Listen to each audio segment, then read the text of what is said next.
verdad que yo no tengo ninguna anécdota de el periodo que me tocó de vivir una dictadura en mi país.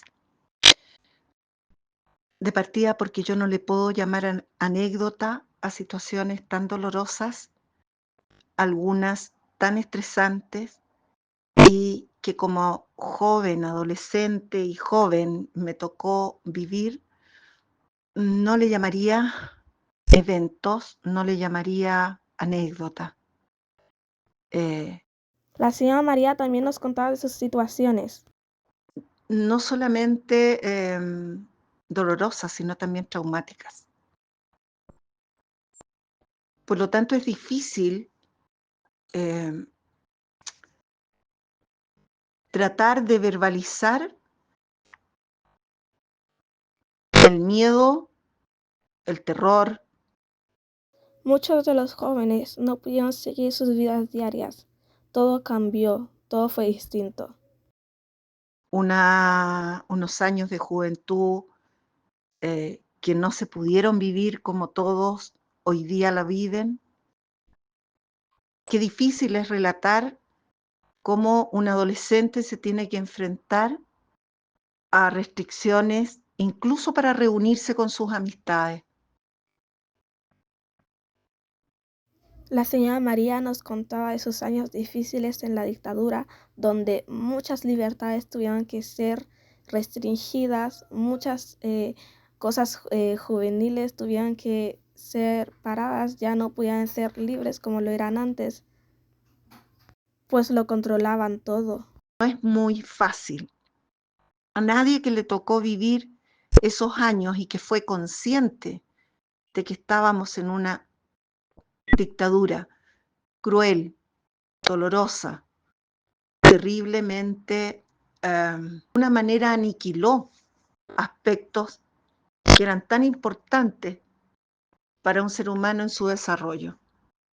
De partida, te puedo decir que yo no supe lo que fue ir a una discoteca hasta adulta, porque en la época que me tocó vivir, esos años en que uno sale a bailar, en que hoy día salen a carretear, en que yo nunca pude y los de mi generación tampoco.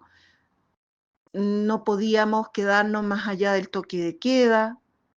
Si se hacía un encuentro y uno invitaba gente a la casa, tenía que ser gente que se fuera antes del toque de queda, porque si sufríamos una revisión, porque si algún vecino denunciaba que había mucho movimiento en la casa del lado o en la casa del frente, había entrado mucha gente, las patrullas llegaban y uno tenía que explicar por qué estaba ahí personas que no eran de mi grupo familiar que vivían en esa casa.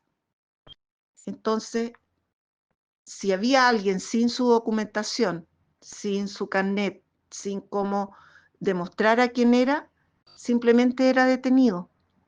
Y si el jefe de la patrulla era benevolente y era una persona con cierto criterio, decía, bueno, ¿saben qué, chicos?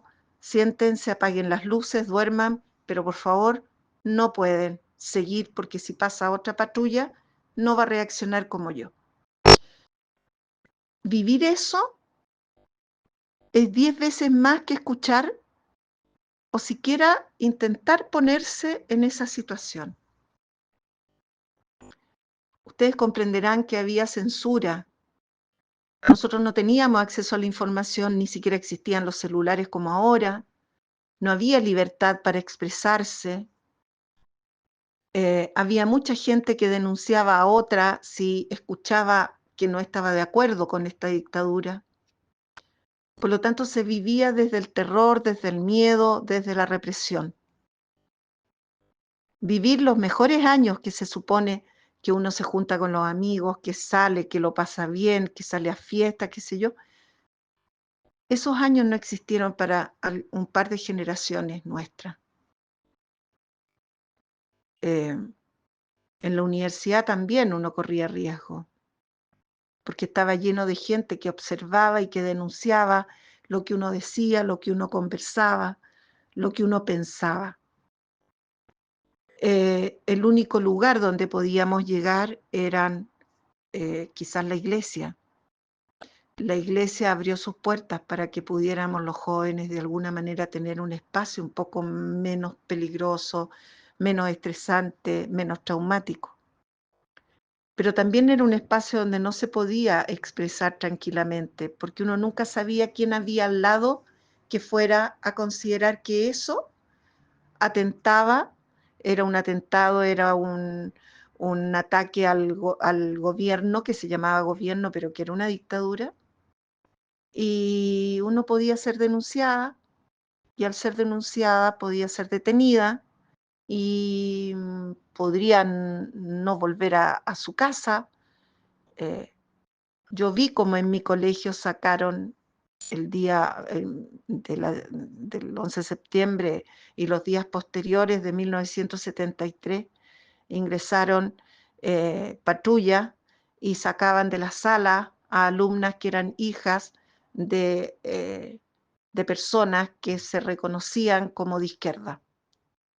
Por lo tanto, es difícil remontarse para atrás sin que se produzca una sensación muy extraña que uno cree olvidada.